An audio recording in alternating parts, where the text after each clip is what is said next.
নমস্কাৰ, মই হিমাশ্ৰী দেৱীয়ে আপোনালোকক জনাব বিচাৰিছোঁ আগন্তুক শাওণ মাহৰ ব্ৰতৰ বিষয়ে। আগন্তুক শাওণ মাহ আহি আছে, গতিকে আপোনালোকে যদিহে শাওণ মাহৰ ব্ৰত পালন কৰিম বুলি ভাবি আছে তেতিয়াহ'লে এই ভিডিঅ'টি আপোনালোকে সম্পূৰ্ণকৈ চাব। শাওণ মাহ হৈছে এটি পবিত্ৰ ধৰ্মীয় মাহ। শিৱপুৰাণ মতে শাওণ মাহ মহাদেৱৰ অতি প্ৰিয় মাহ। শাওণ মাহত মহাদেৱ কৈলাশৰ পৰা পৃথিৱীলৈ নামি আহে বুলি কোৱা হয়। গতিকে এই মাহত আপোনালোকে সোমবাৰৰ ব্ৰত পালন কৰিব পৰাটো অতি সৌভাগ্যৰ কথা। আৰু ব্ৰত পালন কৰিম বুলি ভাবিলেও ব্ৰত পালন কৰিব নোৱাৰে যদিহে ভগৱানে নিবিচাৰে। গতিকে যিসকলে এই শাওণ মাহৰ সোমবাৰৰ ব্ৰত পালন কৰিব পাৰে তেওঁলোক অতি ভাগ্যৱান বুলি ক'ব লাগিব। আৰু এই শাওণ মাহৰ ব্ৰত পালন কৰাৰ ক্ষেত্ৰত বহুতো নিয়ম নীতি আছে। গতিকে নিয়ম নীতিৰ মাজেৰে শাওণ মাহৰ ব্ৰত পালন কৰিলেহে শুভ ফল লাভ কৰিব পৰা যায় আৰু মহাদেৱ সন্তুষ্ট হয়। গতিকে আপোনালোকে এই শাওণ মাহৰ ব্ৰত পালন কৰিব পাৰে।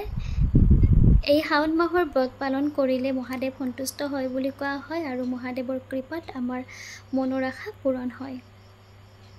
মহাদেৱক সন্তুষ্ট কৰিবলৈ আপোনালোকে এই শাওণ মাহৰ ব্ৰত পালন কৰাৰ সময়ত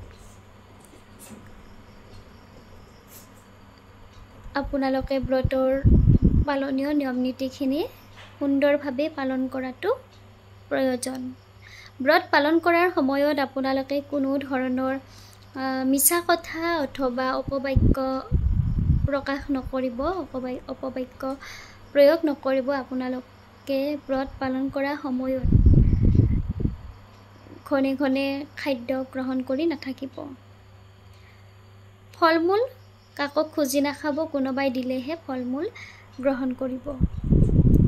আৰু সোমবাৰৰ ব্ৰত পালন কৰাৰ ব্যক্তিসকলে সেই দিনটোত অৰ্থাৎ ব্ৰত পালন কৰি থকা দিনটোত গাখীৰ নাখাব, যিহেতুকে গাখীৰ আমি শিৱলিংগত অৰ্পণ কৰোঁ। গতিকে ভগৱানৰ ওচৰত অৰ্পণ নকৰাকৈ সেই দিনটোত আপোনালোকে গাখীৰ নাখাব।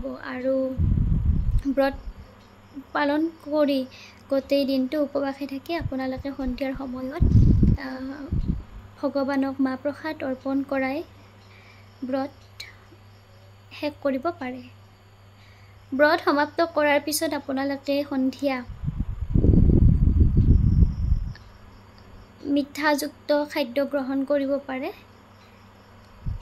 তেল, পিঁয়াজ, নহৰু এইবিলাক নোহোৱাকৈ সেই দিনটোত সম্পূৰ্ণ নিৰামিষ ভোজন কৰিব পাৰে আৰু মিঠাযুক্ত খাদ্যৰে আৰু ভগৱানক অৰ্পণ কৰা মাহ প্ৰসাদেৰে আপোনালোকে ব্ৰত ভংগ কৰিব পাৰে। ইয়াৰ লগতে আপোনালোকক জনাওঁ যে শাওণ মাহৰ পবিত্ৰ সোমবাৰত আপোনালোকে যিসকলে ব্ৰত পালন কৰে আৰু ব্ৰত পালন নকৰা ব্যক্তিসকলৰ বাবেও এইখিনি কৰিব পাৰে। শাওণ মাহত মহাদেৱৰ প্ৰিয় বস্তু মহাদেৱক অৰ্পণ কৰিব পাৰে।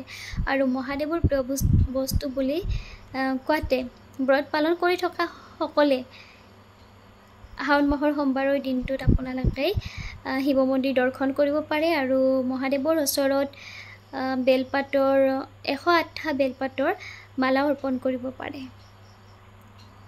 ধতুৰা ফুল অৰ্পণ কৰিব পাৰে, ৰুদ্ৰাক্ষ অৰ্পণ কৰিব পাৰে অথবা যদি পাৰে ৰুদ্ৰাক্ষৰ মালা অৰ্পণ কৰিব পাৰে, ত্ৰিশূল অৰ্পণ কৰিব পাৰে, ডম্বৰু অৰ্পণ কৰিব পাৰে। এইবিলাক মহাদেৱৰ অতি প্ৰিয় বস্তু। গতিকে এই মহাদেৱৰ প্ৰিয় বস্তুসমূহ আপোনালোকেই অৰ্পণ কৰিব পাৰে।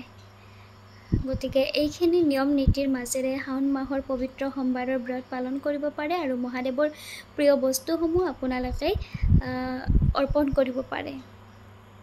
এইখিনি নিয়ম নীতি পালন কৰিলে মহাদেৱ সন্তুষ্ট হয় বুলি কোৱা হয় আৰু মহাদেৱৰ কৃপাত আমাৰ মনৰ আশা পূৰণ হয় বুলি অতি সোনকালে মনৰ আশা পূৰণ হয় বুলি কোৱা হয়। গতিকে যদিহে ভিডিঅ'টো ভাল লাগিলে তেতিয়াহ'লে লাইক কমেণ্ট কৰিব আৰু এনেধৰণৰ ভিডিঅ' পাই থাকিবলৈ ইউটিউব চেনেল নৱগ্ৰহ জ্যোতিষালয় ছাবস্ক্ৰাইব কৰিব। আৰু যদি ইউটিউব চেনেলটো ছাবস্ক্ৰাইব কৰাৰ লগতে যিসকলে ফেচবুক পেজত চাই আছে তেওঁলোকে পেজটি ফ'ল' কৰিব আৰু আপোনালোকৰ বন্ধু বান্ধৱীৰ মাজত ভিডিঅ'টি শ্বেয়াৰ কৰিবলৈ নাপাহৰিব। ধন্যবাদ।